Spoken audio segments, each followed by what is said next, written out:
Thank you all for your presentations. I think the diversity in terms of the way that you're thinking about design, from looking at historical references to thinking about digital interfaces to even really thinking about participatory engagement, how design can act as a provocation and allow for individuals to respond in various ways.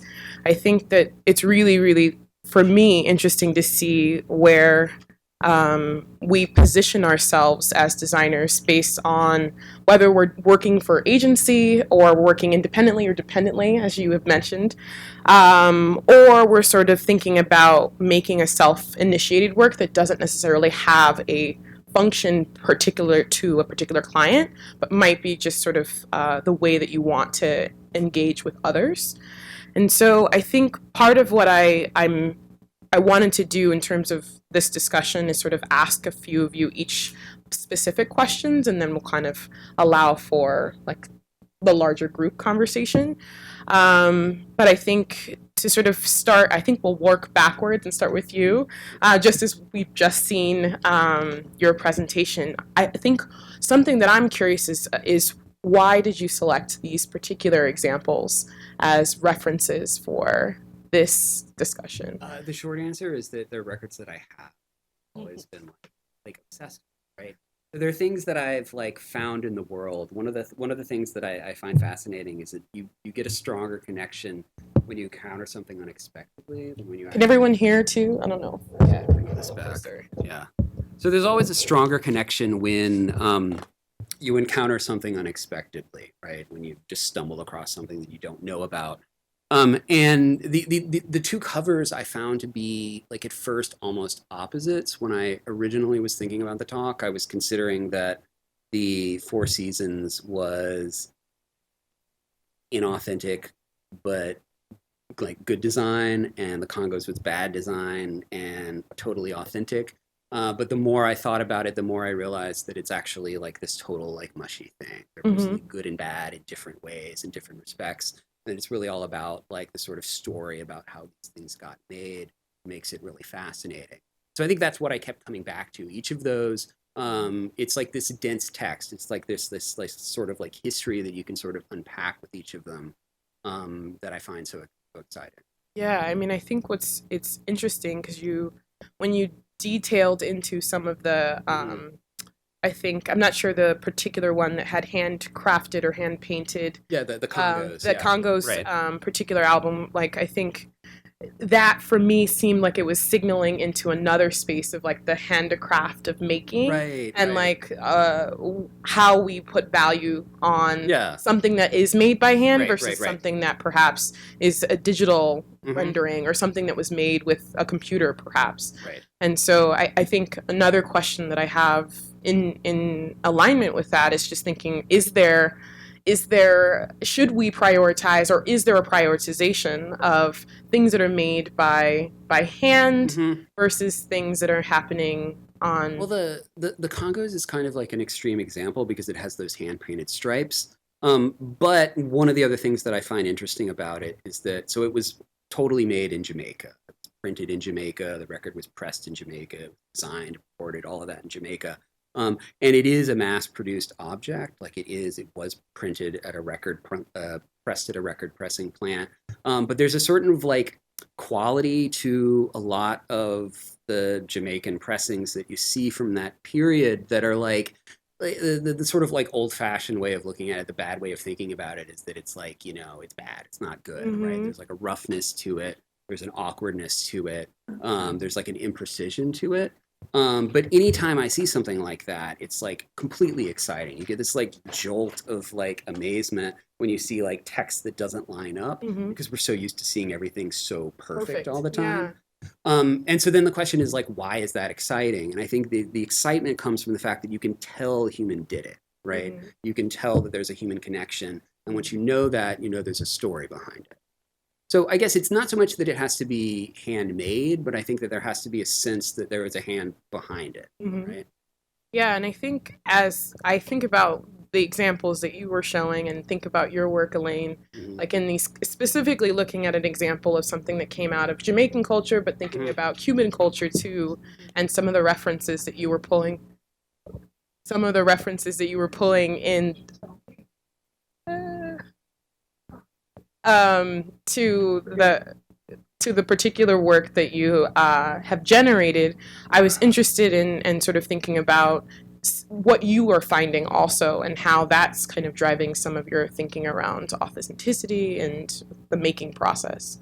Yeah, so, and to repeat the question. Sorry.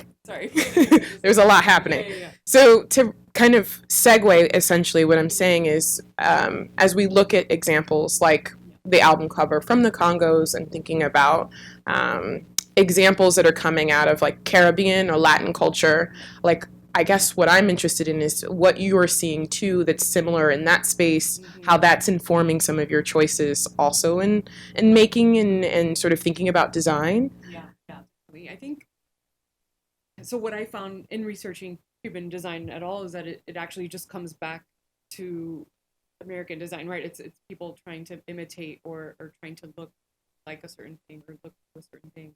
The history of colonialism just is rampant, I think, in design when we think of it. So a lot of the work that I showed and when I try to make work about Cuba, I want it not to look like that because I want people to really pay attention to the content and not just follow the trope, right? Like cigars and the car, it's like we all know what that is, and that's sort of so expected. And I think there's so much nuance and a deeper history to a lot of this stuff. And I think by sort of subverting how we present that information, then perhaps people can change their minds about what they, our brains sort of put things into pockets and patterns, and we're always just trying to find similarities. But I think design sort of needs to break out of that, and I think that's why things that do break out of that are so exciting.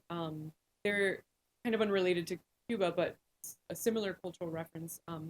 In the 70s, this artist, and I'm not remember his name now, he was a comic book artist, created this style called Heta Uma, and it was sort of a reaction to the precision of manga back in the 70s. Yeah, like it was right.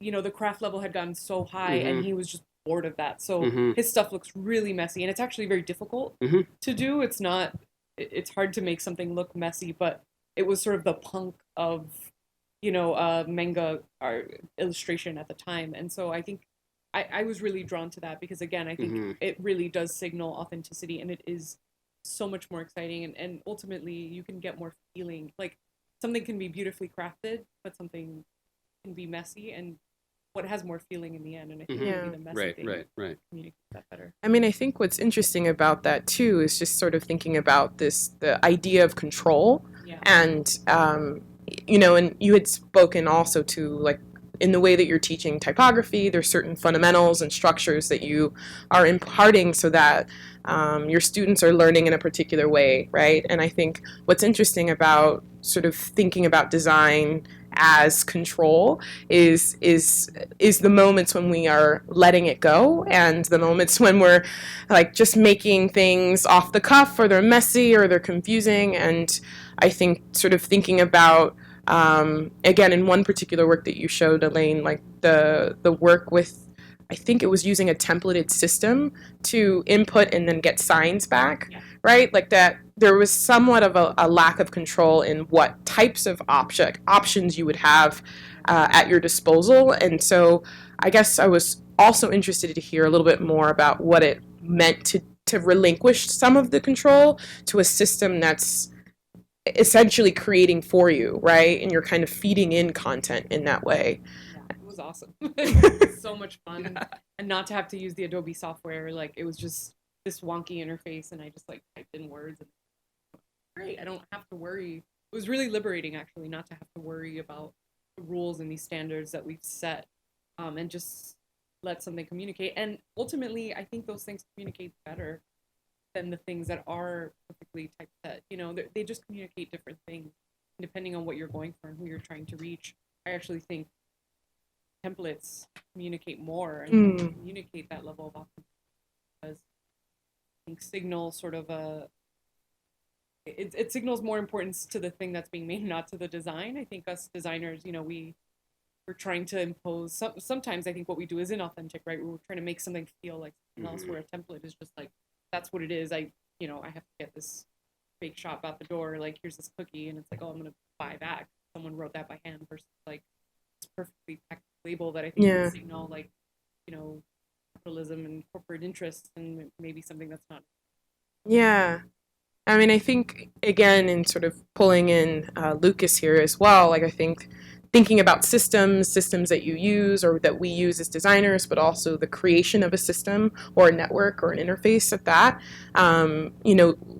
I would also be interested to hear, too, how in the construction of some of the work that you showed from some of your students, or even the construction of the project as a brief to allow them to think about making a portal that, in which they're putting into content, but also modifying on top of that, and still allowing for a sense of authenticity in that space too.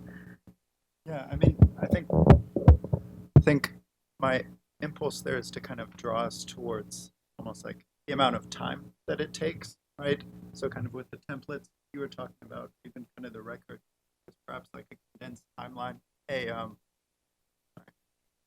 kind of a deadline that needs to be reached. And I think kind of an exciting thing about building a network is that it unfolds over time. And inherently, the students were putting posts on almost a weekly basis, kind of like adding to the network in terms of its size, but then simultaneously constantly updating the ways with which they do that material. And I think that kind of presents an interesting shift. There's, again, like a conversation that goes back in the content and the way that we're doing the content, as content being prepared and then the design. And I think in thinking about sort of this construction of like sort of this simultaneous function between content, the making, but also the systems that we're using. Another question that I was also just interested in is thinking about, and this might shift gears a little bit, but what are imitations in design? What is an imitation? Do you think that we are creating imitations in the what we make, or how we're reproducing ideas? Do you think that contributes to a lack of authenticity of ideas, or I feel like there's a tendency that I see with students when they're starting out to want to imitate something. Like, you start designing something and you want to make something that looks like something else, right? So you make something that looks like something you're familiar with, recreate something on Instagram. But you could also get to a point where you like try to recreate a newspaper on a record cover, right? I think the imitation is like it's like a part of what we do, right? But I don't know. yeah, I mean, I Yeah, think right, I think right. that because what's interesting about it is it's like we reference. Mm-hmm. I mean, from a reference, we make a new thing, and I Right. think sometimes there's that blurred space of, is that reference a copy? Is it authentic? Is it borrowing the elements that we need to say a certain thing? Mm-hmm. But is there a problem with that? And like, how do we sort of rationalize within our making and the way that we think about that? I feel like I think about this question once a day. Like, I think about this so much, and I never get to an answer, because actually I think the imitation part, as a designer, if you're thinking about functionality, right, and you want someone to purchase something or to believe that something does something, then you need to borrow from that language that that person recognizes, right? And I think it speaks to UX too. Like, we need to sort of lean into the things that we as humans have become familiar, that we identify as patterns. So, like, if you want something to look homemade, you're going to have to use certain things that signal that to people. So, yeah, I mean, I think imitation is part of it. It has to be, because we are simple creatures and we respond to things that we recognize. So, yeah, and is that good or bad? I don't know. I just think it's part of what we do, and every project is different. Depending on what we're trying to achieve, we either lean into that or Yeah, I mean, I think you had mentioned too about the coffee shop wood textures and the Mhm. Airbnb, and Mm-hmm. so I mean, it's interesting to think about it in relation to that, and especially as for those of us that end up working at agencies or large corporations, like we're feeding into these systems that almost require us to make it look that way. Yeah, I mean, like my impulse is to say cite your sources, Like I think there's kind of an honoring or kind of an opportunity to let people follow the trail, kind of like as like some of the projects showed. And I think that that's where perhaps imitation shifts into something that's a little bit more like building on top of things that people have worked on, right? There's kind of this sense of, maybe the hamburger menu is something that we can all identify at this point. It's like a maybe classic example on phones, right? But every hamburger menu I see has like a little bit of a shift.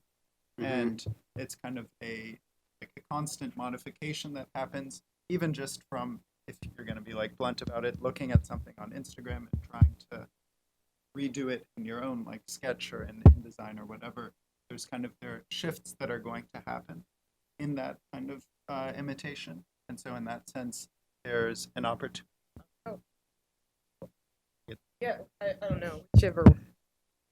There's kind of a shift that automatically happens, and so it's drawing focus to those that I think is a little bit. Yeah. And I think sorry, I'm just going to move this over a little bit. Sort of thinking about the digital context, I think something that I've been fascinated by or trying to sort of rationalize around is thinking about how our inputs or our responses to certain systems that we either design for or use to put in content, thinking about the authenticity around what we put in as a bio, right? Or what we put in as a description of ourselves or our work on our portfolios or the work snapshots on Instagram. Thinking about like what these kind of layers that we're using to sort of guide our methods around like what we say or how we operate. And I'm interested too for everyone, in your view and the way that you're presenting yourself as a designer in industry and the classroom and just space. How do you feel like you are either modeling different versions of self or having to sort of kind of respond accordingly depending on the audience? And if that feels like you're being less authentic in one space versus another. Yeah, I mean, I could just say it. For me, it's a really loaded question at this moment in time where I've just finished a 2-year program that has like scrambled my brains. Right, I had a 10-year career as a designer where I was doing the things I was supposed to do, and then I go to grad school, and it's like, what? Who is this stuff even for? I mean, it was really a moment of panic in the fall where I have this body of work that is super weird. You know, it's not like I'm gonna go get a job at a regular design studio after a lot of this stuff. Or I've also been advised like, okay, you have your art school portfolio and then you have your like moneymaker portfolio that shows that you know how to make a logo and that you know how to do a layout, you know. And it's I think it's a fascinating thing about our industry currently, and something I've noticed just in general, sometimes portfolios or work that I see, you know, online, Instagram, whatever, that's the stuff that's gorgeous and stunning, that I'm like, yeah, that's awesome.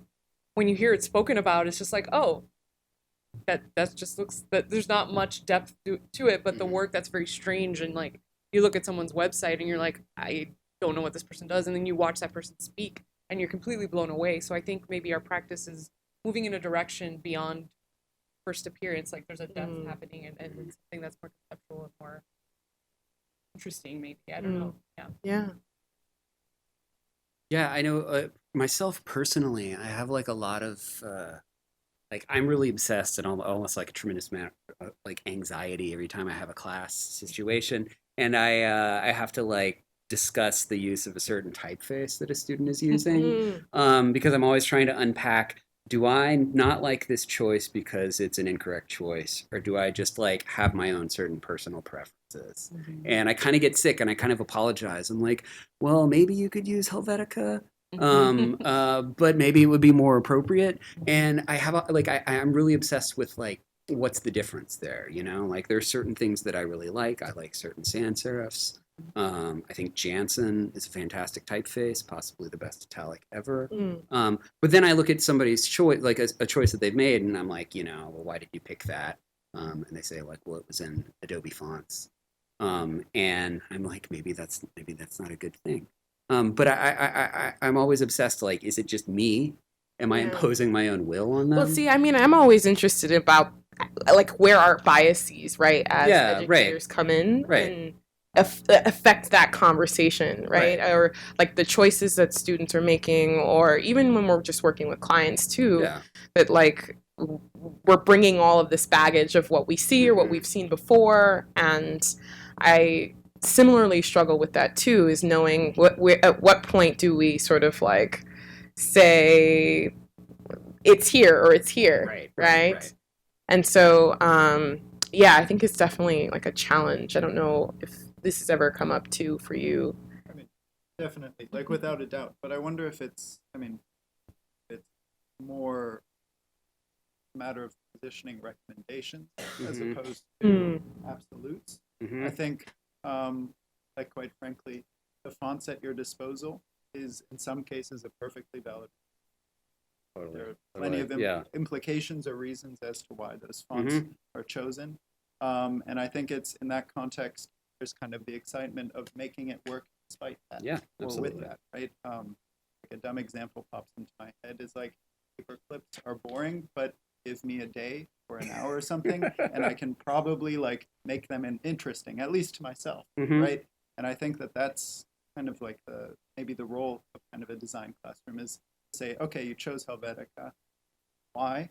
Mhm. And if that's the reason, can you try and like think of other reasons why you might not want to choose that, like that? So Right, positioning right. it in the context of a conversation as opposed to a like.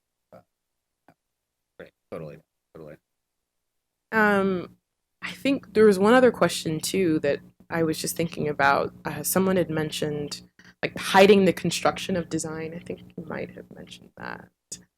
I think you had mentioned it, but this just thinking about like the reveal of a process or hiding process in design and how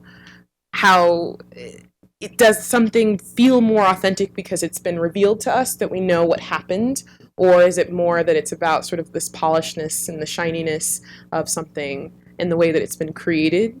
Does that hold more weight, perhaps, in terms of just the way that it stands in space, whether it's online or in print or something like that? But just curious about like whether you all reveal process and method beyond kind of the context of this like presentation, but in your sort of kind of description around the work and individual projects or things that you're doing in your classroom. I feel like with any piece of design, there's other panelists have said kind of like a story that's Mhm. involved around. And part of the technique of delivering that story might be kind of revealing or revealing parts of that process. Kind of maybe bolster that idea or the excitement that you have. I don't know if process could always be shown, Yeah. but I think in a lot of cases, it's a method of opening up. I think not just process, but also like explaining how and kind of unpacking the sort of the process again, but unpacking the sort of process of how it sort of especially in the classroom. Like always, like I always love like bringing examples of work and just kind of like talking about sort of the story behind students. Way more rewarding than just like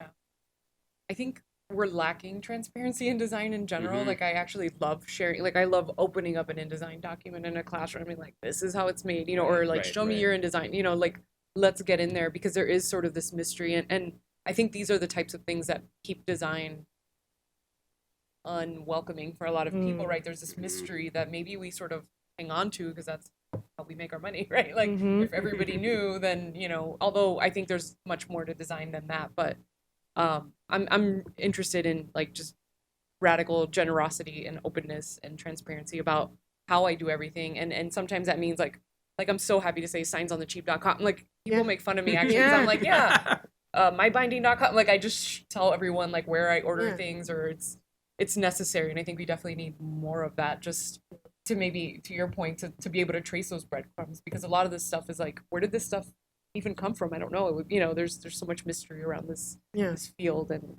There is, and mystique, and like I think in how something should be presented, and where, and in which form, and I think to your point, sort of thinking about the closed nature of how some people may feel connected to design or excluded, and what are the systems that we are either reinforcing that are connected to authenticity or connected to the appearance of authenticity, right? And a way to sort of like create boundaries for people.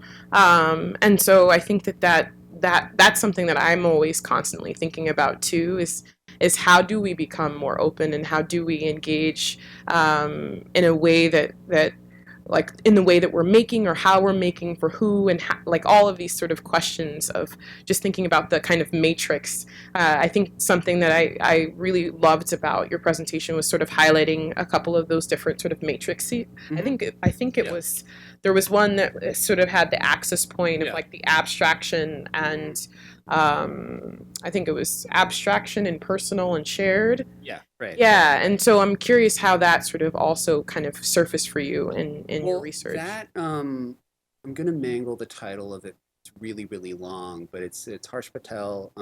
And he wrote an essay that I always have on like the first week of my advanced type class on the Western design canon must stop resisting diversity. That's not exactly what it is, but that's basically what it is. It's a great article. He talks about his own experience as a designer of color and as a designer that teaches at like a public college, and feels a lot of responsibility to like open up design to students and not necessarily students from America. And he basically talks about how design tends to be totally secluded in this sort of like Western European idea.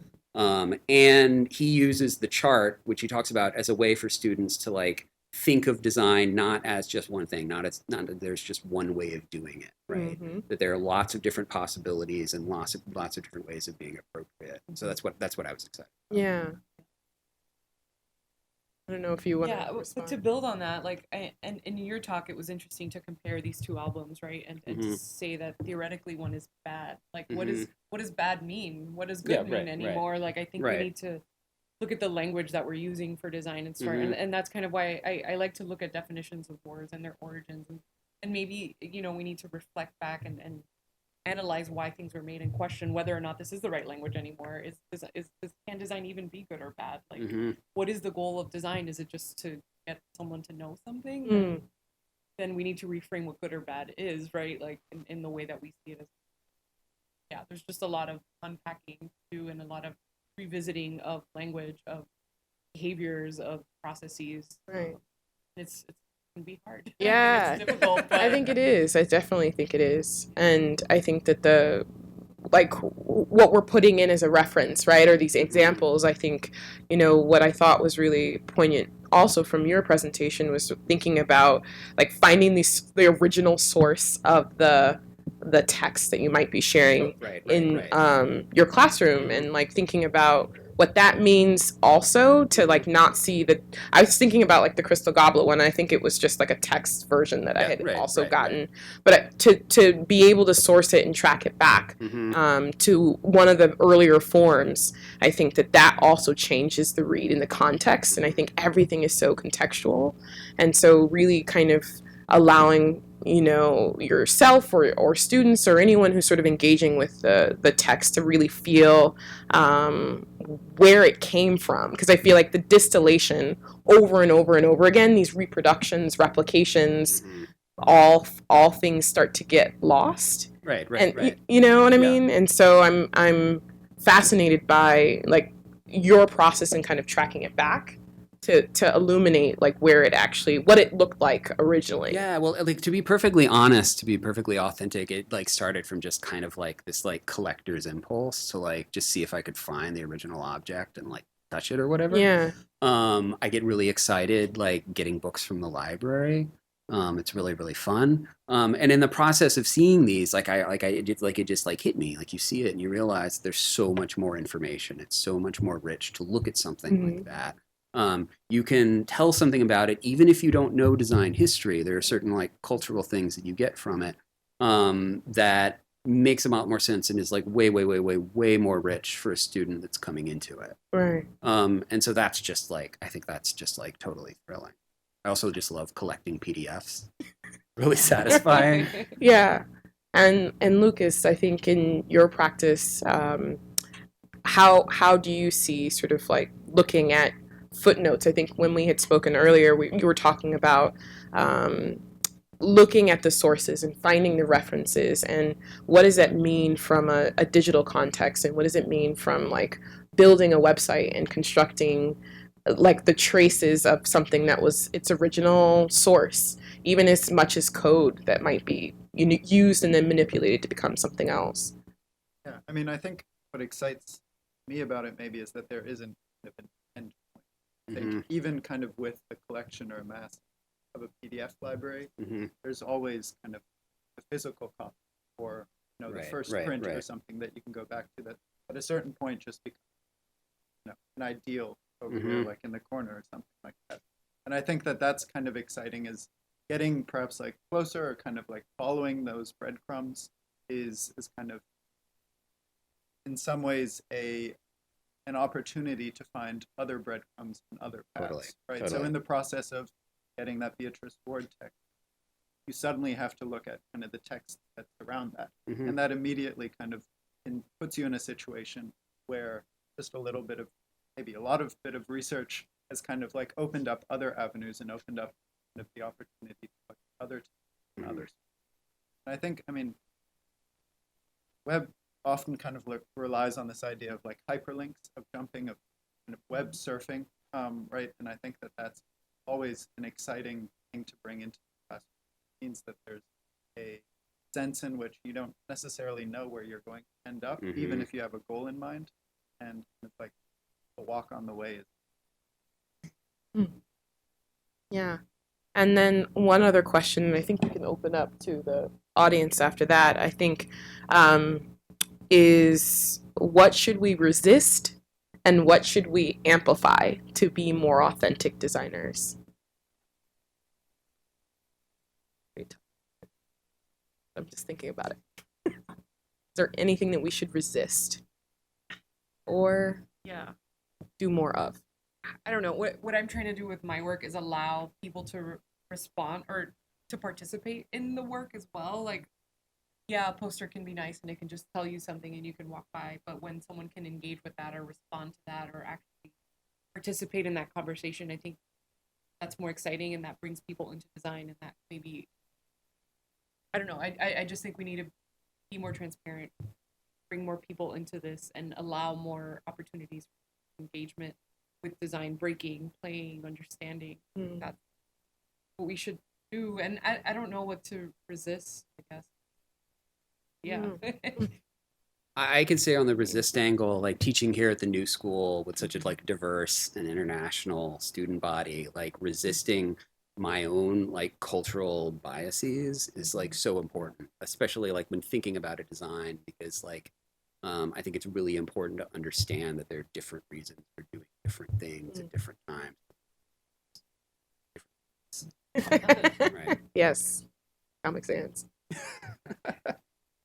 Yeah, I mean, I think amplify, in a sense, just kind of like an opportunity to focus and kind of resist maybe opportunities where there's too big of it. I think that's something that I don't necessarily know what that phrase means, but I think like finding comfort in a group of 10 people, that I find incredibly valuable in the classroom, in my personal practice. What does a smaller community look like, and what values can that other? Nice. Are there any questions in the audience from anyone?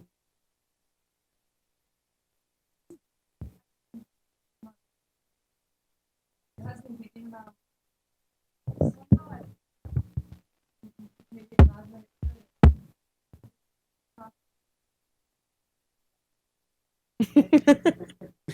Hello? Okay. It feels like there's perhaps something about authenticity, and I don't know if I want to use the word obscurity or peripheral or something that is marginal. Mm. That it feels like all three of you in your presentations were talking about things that we don't necessarily think about or we don't have access to, that they somehow are behind something. We have to excavate it. We have to somehow find it in a record store somewhere in order for it to feel authentic. And maybe sometimes that borders on fetish. Mm-hmm. But I also think there's something interesting in that language. It's also about personal experience. And maybe either any of you guys kind of, is there a connection there? I think that like I'm actually glad to hear you mention the fetish thing. That's totally right. You know, like there's a certain like I don't know, like traction to these objects, right? There's a certain like quality to them. But I think it always comes back to the idea of it. I guess it's tricky. Like the whole idea of authenticity was like so kind of like heavy. Like when I heard that was the topic, I was like, okay, great. And then I'm like, oh wow, what does that even mean? And so I tried to like purposely resist like actually defining what it is, you know? But I think something feels authentic when you can tell that it's real, and it feels real when you sense that there's some kind of like human connection to it, when it's like evidence that it was actually made for by people and that it wasn't something that was tossed off. When something is fake or inauthentic, it feels like people didn't care. They were just kind of like making the donuts or whatever. And I think when something does feel authentic, like it's like really, really authentic, it like reaches that level of fetish where you're just like so into it, you know? It's kind of like, you know, I've got one of those records like up on the shelf right now, so I can like look at it, like, ooh. And so I think that like when you make something and when it's really successful, it has that sort of like energy to it, that like breath of life, I guess, which is so nice. In my mind, kind of maybe the difference becomes kind of what you use that object for. I mean, you might have it kind of like put up, but there's also an opportunity to kind of use it in a present, right? For kind of a further point. And I think that it being as kind of the end object perhaps defines it as kind of a fetish, but being able to kind of allow it to enable you to kind of like jump to another step is kind of where that. Yeah, I think personal narrative is maybe the only thing that's authentic in the world, right? Like what we've lived through and what each of us individually has experienced. Like I think that's, I don't know if it's like I looked at the definition of authenticity and it was quite difficult, but really like there's nothing more real than what you have experienced. And if we can use design to share those experiences, kind of in the way that fine art might, you know, I think fine art does a better job of allowing expression, but design has sort of, but we can move design towards expressing narrative or things that have happened to us. I think maybe we can maybe removing the allowing to be a medium. Any other questions? Anything else relating? Yeah.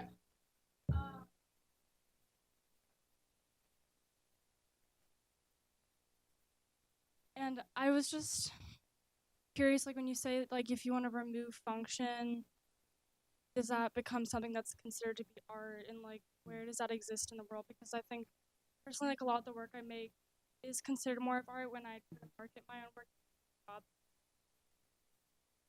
So like, where does that kind of designer exist right now?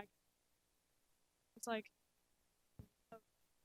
I'll present a really interesting research. So it's like designers research here or designers educate. That's just something I'm you guys.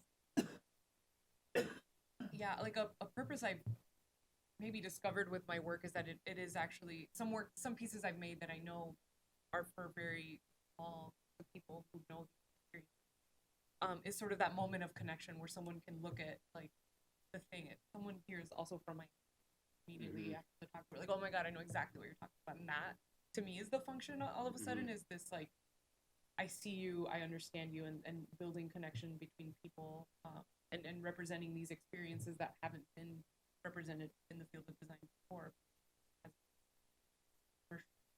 Practices.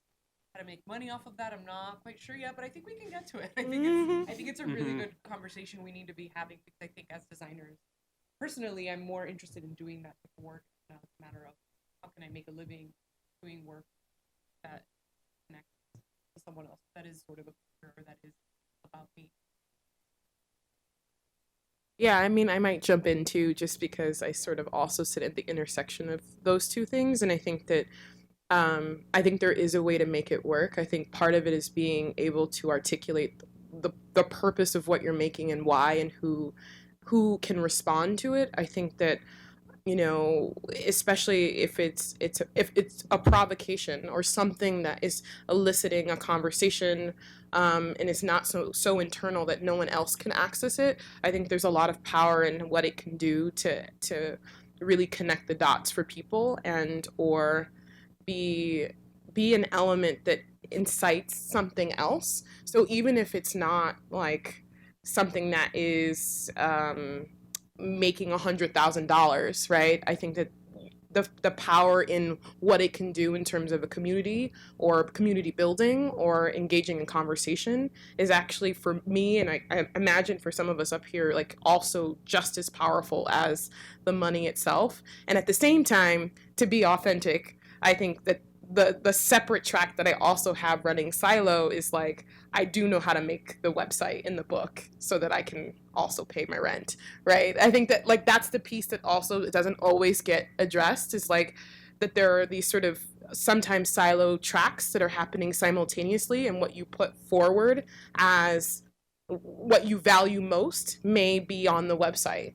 What you may not value the most, but also gets you paid, might be somewhere else. But is like, for me, I think the authenticity of owning that or recognizing that is also really, really important, because I think that there's projects in design that make it seem like, I don't know, like I think that everyone is able to like just make money all the time, but I'm like, I don't know how that's possible. But do you know what I mean? Or it's Like if just, you're looking at Instagram and everyone's yeah, just like, yeah, I'm like, how is this possible? And so I think to sort of break that down a little bit and recognize that you can sort of function in multiple spaces with and having different aims, perhaps. I think that that's something that I, you know, am constantly thinking about as well. I mean, just to contribute to that, maybe I have a really close friend who's playing piano for his entire life and has like slowly over the past like 15 years just focused on like one book of Beethoven's, right? And it's like slowly memorizing piece by piece. I right now don't have any project that has spanned 15 years of like my life, and I think that that's like something that I aspire to. And I think in that context, you know, the work that perhaps enables kind of you to kind of like maintain your living quarters or whatever is something that also enables kind of like future work. So it's like almost like a matter of time scale. It's like, yes, maybe for the next 6 months, I can't really like focus on anything that I would like to identify as personal practice, but maybe there's a weekend somewhere in there, or kind of a weekend after the end of the 6 months that's kind of that exists as kind of a pause in a context. I think like operating always in kind of like these relationship kind of scales is something that's always valuable. It means that there's kind of commitment in some spaces that doesn't necessarily overshadow commitment in others.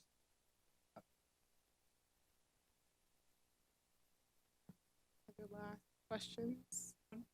Oh, Go ahead. Sorry. I think when you make work that reflects your personal experience, the other people who can connect with that will find it. And maybe that's where the new opportunity for new types of design work comes from, right? Like I'm making work about Cuba as like hey, if anyone has a project about this, I'd love to collaborate, and finding those other people who are maybe doing different things that are not design and bringing design to those fields in a way that we can broaden the, because again, I think there's a lot of people excluded from design right now. And so by following our interests.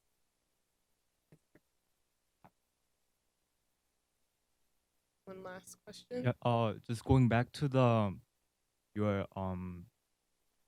like the touch of hand behind the design. And like in Aaron's core interaction class, we us three in at one point I think we talked about designs done by AI maybe in the future. Yeah, And yeah. there are some like logo designs that you can that AI can generate in that already exists in internet now. And I was just wondering if in the future, like maybe really AI can take over designers, would that be losing authenticity? Because like one of the, because AI, they can get the most uh ideal outcome. I mean, they can think of the most ideal outcome. And But is it ideal? yeah, like the most. I mean, I don't know. Maybe in the future, maybe it's really I don't know. I'm just throwing a lot of Yeah. Yeah. I think that I think it's totally possible because like the AI comes from somewhere, right? Somebody makes it. And so there's some kind of personality to it, right?